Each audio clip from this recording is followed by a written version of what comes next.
In the summer of 1973, I was 10 years old, and I was having pint-sized panic attacks because I was sure that the world was about to come to an end.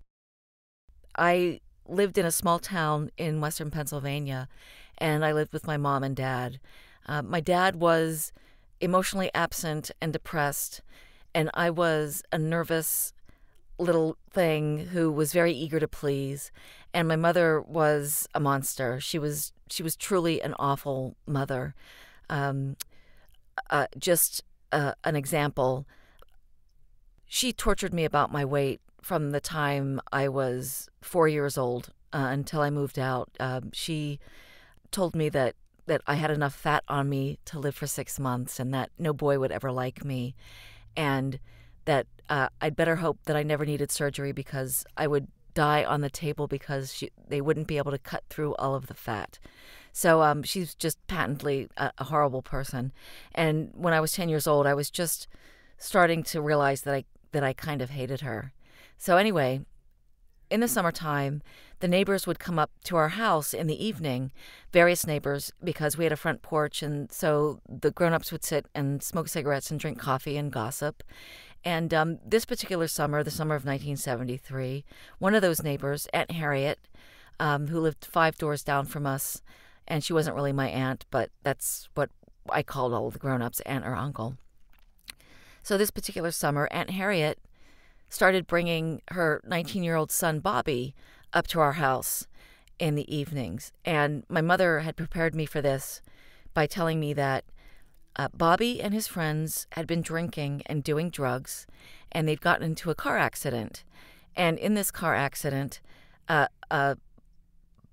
Bobby's brain had shaken around in his skull, and now he was, air quotes, funny. And so after spending time in the hospital and then spending some time in the psychiatric ward in Pittsburgh, Bobby was now having to live at home, and he wasn't allowed to be around. He wasn't allowed to go anywhere by himself. And so he had to stay with Aunt Harriet, and so she started bringing him up to our front yard in the summertime. I was terrified of Bobby. I didn't want to be around him. I was 10 years old. I hadn't met any mentally ill people at that point. And he was about 5'9", and he was kind of stocky, sturdy. He wasn't overweight, but he'd played high school football, so he was just kind of muscly. And he had really severe acne, and his eyes looked glassy, and he had a really inappropriate laugh, or he laughed at really inappropriate times, and his laugh was just a ha ha ha ha. So he was creepy, and I didn't want to be around him. I wanted to go in the backyard and play, but my mother told me that I had to hang out in the front yard with them so we didn't hurt Aunt Harriet's feelings. So I was pretty trapped there. So the first night, and they came up, and I had no idea what to say to Bobby, but luckily he started the conversation by asking me if I knew Jesus. And of course I knew who Jesus was. He was the long-haired guy with the beard, and I learned about him in Sunday school. He likes everybody, and he's a pet lamb. But this wasn't the Jesus or God that Bobby was talking about. He then asked me if I had accepted Jesus into my heart as my personal savior. And that was the exact moment at which my summer began to unravel. I told him that I had not. And then he, over the course of the summer, proceeded to explain to me why I should, in fact, accept Jesus into my heart as my personal Lord and Savior. And it went something like this. Bobby told me that any minute the rapture would be happening. And the rapture was when people got sucked up into heaven, people who had accepted Jesus Christ into their heart as their personal Savior. Everyone who was saved would get sucked up into heaven as if by God's own vacuum cleaner. And they were saved, and they were in heaven, and they were safe. And safe from what, you might be thinking? Well, if you weren't sucked up with the first group of people into heaven, you had a second chance, and you just had to make it through the next period of 12 years, which was a period called the tribulation. During the tribulation, the Antichrist would come into power, and he was going to rule the entire world. and the Antichrist would be very handsome, and he would preach a message of peace. So you might think that he was a good guy, but somehow you were just supposed to know that he was a bad guy.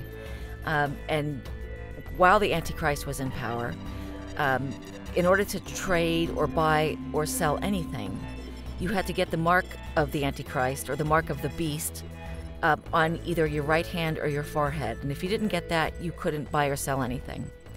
And so you were kind of in a bind, because if you did take the mark of the beast, God would instantly toss you into a lake of fire, and you'd be sent to hell immediately. But if you didn't take the mark of the beast, not only could you not buy or sell, but the beast and his cronies would execute you instantly. So it was a classic example of damned if you do and damned if you don't. So again, over the course of the summer, Bobby is feeding me this information, and I was absolutely horrified and panicked about it, because it all sounded reasonable to me. You know, Bobby was using examples of world events that were happening at that time to reinforce that the rapture was about to happen at any minute. For instance, Syria and Egypt had just invaded Israel. Abortion had just been made legal. Women were burning their bras in the street. It was, the world was a world gone mad.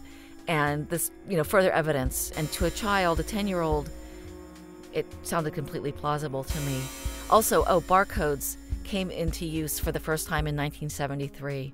And that was another sign of that was going to be the mark of the beast. So you're going to have to get a barcode tattooed on your forehead or your hand. You might be asking where my mother was during all of this. And, at various points over the summer, my mother and Aunt Harriet had sort of scooted us off into the house, into the kitchen to chat, because, we were kind of babysitting. Bobby and I were babysitting each other because Aunt Harriet was exhausted from taking care of Bobby, and my mother just didn't want to be a parent. So, we went off to the kitchen to chat. And, finally at one point, I told my mother how frightened I was that the rapture was going to happen, and that I was afraid of God that was going to cast me into hell. And her response was, well, then you'd better behave. So she didn't quite get, the gravity. I actually started biting my nails in the summer of 1973. One day during our lesson time, Bobby took me aside and said, your mom's going to hell. And I had two simultaneous reactions to this. At some level, I knew that this is not an okay thing for a grown-up to be telling a little kid. And my other reaction was, she is going to hell, isn't she? That made me happy. So weeks go by, and I tell my mother again how worried I am. And she sort of brushes me off again. And then I told her, but, Bobby said that you're going to hell. And that pissed her off for some reason. It just made her so angry. And although I didn't hear the exact conversation that took place between my mother and Aunt Harriet, all I know is that they stopped coming up to the house in the evenings. And there was no mention of God. No one ever took me aside to soothe me, to tell me that this wasn't going to happen, that everything was fine, I was fine. There was just, the conversation ended. And so I was still very troubled. And so one night at the end of the summer, while I was lying in my little twin bed in the attic room that I slept in upstairs, I one night accepted Jesus Christ into my heart as my personal savior, because going to hell was one thing. Going to hell with my mother was a risk I wasn't willing to take.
That was Front Yard Jesus from Lori Baird.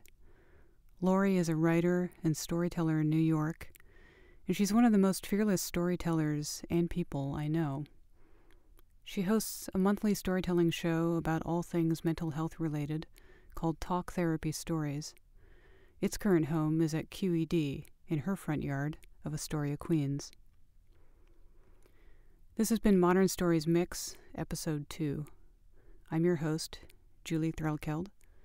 For complete details about this episode, go to modernstories.com.